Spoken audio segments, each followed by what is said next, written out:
നമ്മൾ ദൈവത്തെക്കുറിച്ച് ഓർക്കുമ്പോഴൊക്കെ തന്നെ സാത്താനെക്കുറിച്ചും ഓർക്കാറുണ്ട്. സാത്താൻ എങ്ങനെ ഇരിക്കും എന്നുള്ളതിനെക്കുറിച്ച് പലപ്പോഴും നമുക്ക് ഒരു വളരെ ഭീതിതമായ ഒരു സങ്കല്പമാണ് ഉള്ളത്. നമുക്ക് ലഭിക്കുന്ന ചിത്രങ്ങളിലുമൊക്കെ തന്നെ നമ്മെ ആകെ പേടിപ്പിക്കുന്ന ചില ചിത്രങ്ങളാണ് സാത്താൻ്റെതായി നമ്മൾ പലപ്പോഴും കണ്ടിട്ടുള്ളത്. അത് ഒരുപക്ഷെ ചിത്രകാരൻ്റെ ഭാവനയുമായിരിക്കാം. എന്നാൽ ഇപ്പോൾ ഒരാൾ താൻ സാത്താനെ കണ്ടിട്ടുണ്ട് എന്നുള്ള ഒരു വിശദീകരണവുമായി രംഗത്തെത്തിയതാണ് സമൂഹ മാധ്യമങ്ങളിലൊക്കെ തന്നെ വ്യാപകമാകുന്നത്. ഇതിൻ്റെ പിതാവ് നേരത്തെ ഒരു പാസ്റ്ററായിരുന്നു. തൻ്റെ പിതാവ് ചെകുത്താനുമായി അല്ലെങ്കിൽ ഭൂതങ്ങളുമായി ഫോണിൽ സംസാരിക്കുന്നത് താൻ കണ്ടിട്ടുണ്ട് എന്നൊക്കെയാണ് ഇദ്ദേഹം അവകാശപ്പെടുന്നത്. ഏതായാലും ഇത്തരത്തിലുള്ള വാർത്തകൾ പുറത്തു വരുമ്പോൾ ലോകം പലപ്പോഴും ആശങ്കയിലാകാറുണ്ട്. ശരിക്കും ചെകുത്താൻ അല്ലെങ്കിൽ സൈത്താൻ ലൂസിഫർ എന്നൊരാളുണ്ടോ, ഉണ്ടെങ്കിൽ അയാൾ എങ്ങനെ ഇരിക്കും എന്നുള്ളത് സംബന്ധിച്ച് നിരവധി അഭിപ്രായങ്ങളാണ് ഇപ്പോഴും പുറത്തു വരുന്നത്. സാത്താന്റെ രൂപം ഇതുവരെ കേട്ടതിനേക്കാൾ ഭയപ്പെടുത്തുന്നതാണെന്നും രൂപവും രീതിയും മാത്രമല്ല വിളിപ്പേര് പോലും വ്യത്യസ്തമാണെന്നുമൊക്കെയാണ് ഇപ്പോൾ ഇയാൾ വ്യക്തമാക്കിയിരിക്കുന്നത്. സാത്താന്റെ പേര് ലൂസിഫർ എന്നാണ് നമ്മളെല്ലാം പൊതുവെ കരുതിയിരിക്കുന്നത്. മലയാളത്തിൽ പ്രശസ്തമായ ഒരു സിനിമയും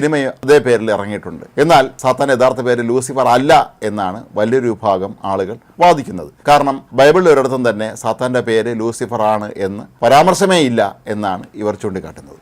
ലൂസിഫർ എന്ന വാക്ക് ഗ്രീക്കിലെ ബൈബിളിന്റെ മൂലഗ്രന്ഥങ്ങളിൽ ഒന്നും തന്നെ കാണുന്നില്ല എന്നാണ് ഇതിനായി വാദിക്കുന്നവർ ചൂണ്ടിക്കാട്ടുന്നത്. എന്നാൽ വർഷങ്ങൾക്ക് ശേഷം പുറത്തിറങ്ങിയ ഒരു ലത്തീൻ വെർഷനിലാണ് ലൂസിഫറിനെ കുറിച്ച് പരാമർശമുള്ളത്. എന്നാൽ അതുപോലും അത് പിശാചിന്റെ മറ്റൊരു പേരായി അല്ലെങ്കിൽ സാത്താന്റെ മറ്റൊരു പേരായി അതിലും പരാമർശിക്കപ്പെടുന്നില്ല എന്നും ഇവർ പറയുന്നുണ്ട്. ആദ്യകാലങ്ങളിലൊക്കെ തന്നെ ലൂസിഫറിനെ ഒരു പ്രകാശവാഹകൻ എന്ന നിലയിലാണ് വിശേഷിപ്പിച്ചിരുന്നത്. അതായത് വിളക്കേന്തിയ ഒരു മനുഷ്യൻ എന്ന രീതിയിലാണ് പലരും അദ്ദേഹത്തെ കണ്ടിരുന്നത്. ഒരുപക്ഷെ അതുകൊണ്ട് തന്നെ ആയിരിക്കാം തീപ്പെട്ടി ആദ്യകാലത്ത് വിപണിയിൽ ഇറങ്ങിയ സമയത്തൊക്കെ തന്നെ പല തീപ്പെട്ടികളുടെയും പേര് ലൂസിഫർ എന്നായിരുന്നു എന്നാണ് ഇപ്പോൾ പലരും ചൂണ്ടിക്കാട്ടുന്നത്. ഒരുപക്ഷെ പാശ്ചാത്യ രാജ്യങ്ങളിലായിരിക്കാം അങ്ങനെ സംഭവിച്ചിട്ടുള്ളത്. പ്രകൃതിയെ തന്നെ പ്രകാശവാഹകരായിട്ടുമൊക്കെ തന്നെയാണ് ആത്യന്തികമായി നമ്മുടെ ആത്മീയ ഗ്രന്ഥങ്ങൾ നോക്കിക്കാണുന്നത്. ഏതായാലും ഇതിപ്പോൾ ഈ ഒരു വെളിപ്പെടുത്തലോടുകൂടി പുറത്തു വന്നതോടുകൂടി ഇത് വലിയൊരു ചർച്ചാ വിഷയമായി മാറുകയാണ്. സാത്താൻ എങ്ങനെയിരിക്കും, സാത്താന്റെ പേര് ശരിക്കും ലൂസിഫർ എന്ന് തന്നെയാണോ എന്നുള്ള തർക്കം ഒരു വശത്ത് മുറുകുമ്പോൾ മറ്റൊരു വശത്ത് തങ്ങൾ നേരിട്ട് സാത്താനെ കണ്ടുവന്നു, സാത്താന്റെ രൂപം നേരത്തെ നമ്മൾ സങ്കല്പിച്ചിരുന്നതിലും വളരെ ഭീകരമായ അവസ്ഥയിലാണെന്ന വാദവുമായി മറ്റൊരു വിഭാഗവും രംഗത്തെത്തുന്നതോടെ സമൂഹ മാധ്യമങ്ങളിലൊക്കെ തന്നെ ഇത് വലിയൊരു ചർച്ചാ വിഷയമായി ഇപ്പോൾ മാറി.